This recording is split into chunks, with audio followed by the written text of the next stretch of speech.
গাজার মধ্যাঞ্চলে অবস্থিত আল মাগাজি ও আল বুরেজ শরণার্থী কেন্দ্রে ইসরায়েলের হামলায় অন্তত ৬ জন নিহত হয়েছে। শনিবার রাতে চালানো ওই হামলার পর হতাহতদের চিকিৎসার জন্য পার্শ্ববর্তী দির আল বালাহের আল আকসা হাসপাতালে নেওয়া হয়। গাজার স্বাস্থ্য মন্ত্রণালয় জানিয়েছে, অবরুদ্ধ উপত্যকায় গত ২৪ ঘণ্টায় ইসরায়েলের হামলায় কমপক্ষে ৩৫ জন নিহত হয়েছে। ওদিকে যুদ্ধবিরতি কার্যকর ও জিম্মিদের ফিরিয়ে আনার দাবিতে শনিবার তেল আবিবে বিক্ষোভ করেছে কয়েক হাজার ইসরায়েলি।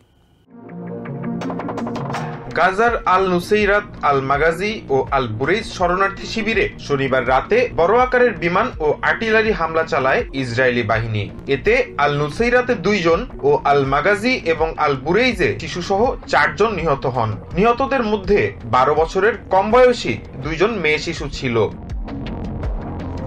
হতাহতদের প্রায় সবাই ইসরায়েলের হামলা থেকে বাঁচার জন্য তাদের নিজ বাসস্থান থেকে এই শরণার্থী শিবিরগুলোতে আশ্রয় নিয়েছিলেন।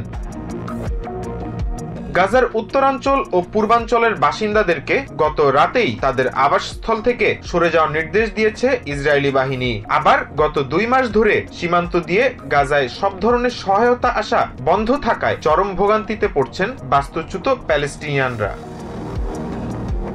এদিকে হামাসের কাছে আটক বাকি জিম্মিদের মুক্তি নিশ্চিতে যুদ্ধবিরতি বাস্তবায়নের দাবিতে শনিবার রাতে তেল আভিভে বিক্ষোভ করেছেন হাজার হাজার ইসরায়েলি। সম্প্রতি গাজার উত্তরাঞ্চলে ইসরায়েলের হামলায় এক নারী জিম্মির মৃত্যু ও আরেক জিম্মি গুরুতর আহত হওয়ার কথা প্রকাশ করে হামাসের সামরিক শাখা। এরপর থেকেই বাকি জিম্মিদের মুক্তি নিয়ে ক্ষোভ ও উদ্বেগ বাড়ছে ইসরায়েলিদের মধ্যে। হামাসের এমন দাবির প্রেক্ষিতে এর সুষ্ঠু তদন্তের আশ্বাস দিয়েছে ইসরায়েলি সামরিক বাহিনী বা আইডিএফ। তবে সাম্প্রতিক বেশ কিছু ঘটনায় বিতর্কিত হওয়ার কারণে এ সম্পর্কে কিছুই বলেননি দেশটির প্রধানমন্ত্রী বেঞ্জামিন নেতানিয়াহু।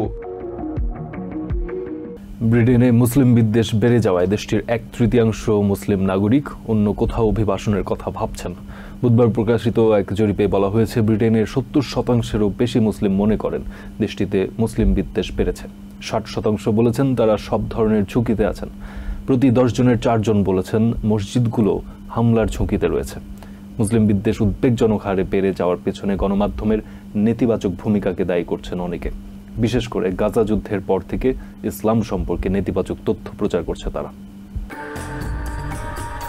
মসজিদের দিকে ইট পাথর নিক্ষেপ, মুসলিম শরণার্থীদের আশ্রয় দেওয়া হোটেল, তাদের মালিকানাধীন দোকান এবং কবরস্থানে ভাঙচুর এসবই ঘটেছে ইংল্যান্ডের বিভিন্ন স্থানে। আর এর অন্যতম কারণ মুসলিম বিদ্বেষ, যা সাম্প্রতিক মাসগুলোতে বেশ কয়েকটি সহিংস ঘটনার জন্ম দিয়েছে। এর প্রভাব পড়েছে স্থানীয় বাসিন্দাদের উপর। ব্রিটেনে দিন দিনই বাড়ছে মুসলিম বিদ্বেষী ঘটনা। বুধবার টেলমামা নামে একটি বেসরকারি সংস্থার পক্ষ থেকে করা জরিপ প্রকাশিত হয়। নতুন এই জরিপে দেখা গেছে দেশটির ৭০%-এরও বেশি মুসলমান মনে করেন এদেশে মুসলিম বিদ্বেষের সংখ্যা বেড়েছে। ৬০% বলছে তারা এখানে সব ধরনের ঝুঁকির মধ্যে আছেন। প্রতি ১০ জনের ৪ জন মনে করেন তাদের মসজিদগুলো হামলার ঝুঁকিতে রয়েছে। আর প্রতি ৩ জনের ১ জন ব্রিটেন ছেড়ে অন্যত্র সরে যাওয়ার পক্ষে। এই গ্রীষ্মে দেশ জুড়ে সহিংস ঘটনার পরে ব্রিটিশ মুসলিম সম্প্রদায়ের মধ্যে এ নিয়ে উদ্বেগ বেড়েছে। এই নারী জানান, গণমাধ্যম ইসলাম ও মুসলমানদের যেভাবে তুলে ধরছে সাধারণ মানুষ তাই বিশ্বাস করছে। বিশেষ করে গাজা যুদ্ধের পর থেকে মুসলমানদের সম্পর্কে মিথ্যা তথ্য বেশি ছড়ানো হচ্ছে, যা একেবারেই অযৌক্তিক। গত ৪ মাসে দেশটিতে বেশ কয়েকটি জাতিগত দাঙ্গার ঘটনা ঘটেছে, যা কয়েক দশকের মধ্যে সবচেয়ে খারাপ বলে উল্লেখ করা হয়েছে। সাউথপোর্টে ৩ শিশুকে হত্যার কয়েক ঘন্টার মধ্যেই ইন্টারনেটে আক্রমণকারী সম্পর্কে ভুল ও মিথ্যা তথ্য ছড়িয়ে পড়ে। বলা হয় আক্রমণকারী ছিল একজন মুসলিম, যার ফলস্বরূপ বাধে ভয়াবহ জাতিগত দাঙ্গা, যা ছড়িয়ে পড়ে দেশটির পুরো মুসলিম কমিউনিটিতে। দেশটির ফার্স্ট মুসলিম ক্যাবিনেট মন্ত্রী সাইদা ওয়ারসি বলেন, এভাবে চললে ইসলাম বিদ্বেষ জনগণের উপর দীর্ঘস্থায়ী প্রভাব ফেলবে। দেশটির ১/৩ জনগণ বিশ্বাস করে ইসলাম ব্রিটিশদের জীবনযাত্রাকে হুমকির মুখে ফেলেছে। সরকার যদি জনগণের মন থেকে মুসলিম বিরোধী মনোভাব পরিবর্তন করতে ব্যর্থ হয়, তবে ব্রিটিশ মুসলিমদের জীবনযাত্রার উপর তা নেতিবাচক প্রভাব ফেলবে। আজারবাইজানের বাকুতে শেষ হলো জাতিসংঘের জলবায়ু বিষয়ক সম্মেলন COP29। এবারের সম্মেলনে জলবায়ু সংকটে ক্ষতিগ্রস্ত উন্নয়নশীল দেশগুলোকে বছরে $300 বিলিয়ন সহায়তা দেওয়ার প্রস্তাবে রাজি হয়েছে উন্নত দেশগুলো। 2035 সালের মধ্যে প্রস্তাব বাস্তবায়ন করা হবে। এই অর্থের পরিমাণ নিয়ে টানা 2 দিন ধনী ও উন্নয়নশীল দেশগুলোর মধ্যে বিতর্ক চলে। রবিবার রুদ্ধদ্বার আলোচনায় তারা সমঝোতায় আসে, তবে জলবায়ু তহবিলে এই অর্থের পরিমাণ নিয়ে সন্তুষ্ট নয় উন্নয়নশীল দেশগুলো।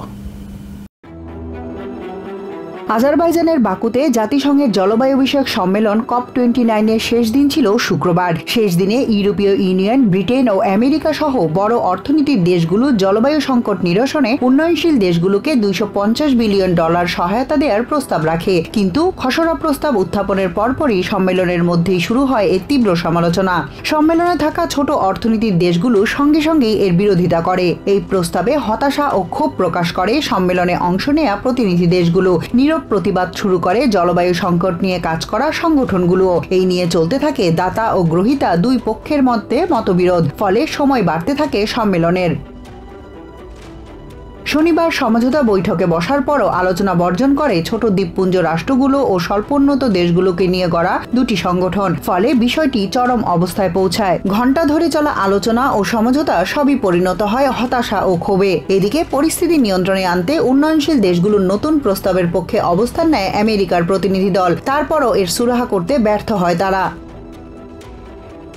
পরে রবিবার রুদ্ধদ্বার আলোচনার পর জলবায়ু পরিবর্তনের কারণে সর্বোচ্চ ঝুঁকিতে থাকা অনুন্নত দেশগুলোকে বার্ষিক $300 বিলিয়ন সহায়তা দেওয়ার প্রস্তাবে সম্মত হয় উন্নত দেশগুলো। এই চুক্তি 2035 সালের মধ্যে বাস্তবায়ন হবে। আর এই অর্থের যোগান দিবে উন্নত দেশগুলো যারা উচ্চমাত্রার কার্বন নিঃসরণ করছে। এই সহায়তা হবে অনুদান বা ঋণ দেওয়ার মাধ্যমে। জাতিসংঘের জলবায়ু প্রধান সাইমন স্টিল এই চুক্তিকে মানবতার বীমা বলে অভিহিত করেন। বলেন, এই যাত্রা কঠিন হলেও তা শেষ পর্যন্ত সমঝোতায় পৌঁছেছে। যে কোনো বীমা পলিসির মতোই এটা তখনই কাজ করবে যদি প্রিমিয়াম সবটা এবং সময় মতো পরিশোধ করা হয়।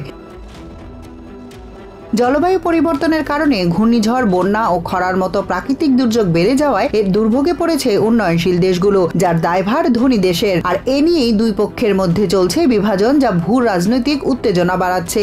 জলবায়ু তহবিলের দেয়া এই অর্থের পরিমাণ নিয়ে একেবারেই সন্তুষ্ট নন উন্নয়নশীল দেশগুলো। তারপরও কিছুটা হলেও অর্থের পরিমাণ বাড়াতে পেরে খুশি তারা। এদিকে সম্মেলনের পুরো সময়টাতে জীবাশ্ম জ্বালানি ব্যবহারের বিষয়টিকে একেবারেই আলোচনার বাইরে রেখেছিল সৌদি আরব ও তার মিত্র দেশগুলো। অন্যদিকে জলবায়ু পরিবর্তন নিয়ে উদ্বেগ প্রকাশ করেন ফার্স্ট নেশনের চিফ ওয়েলসি স্যাম। বলেন, এটি মোকাবেলায় দ্রুত কার্যকর পদক্ষেপ নিতে হবে বিশ্ব নেতাদের। সেই সাথে পরিবেশ বান্ধব প্রযুক্তির উপরও জোর দিতে হবে। Tahmina Tashi, TVN 24 news desk.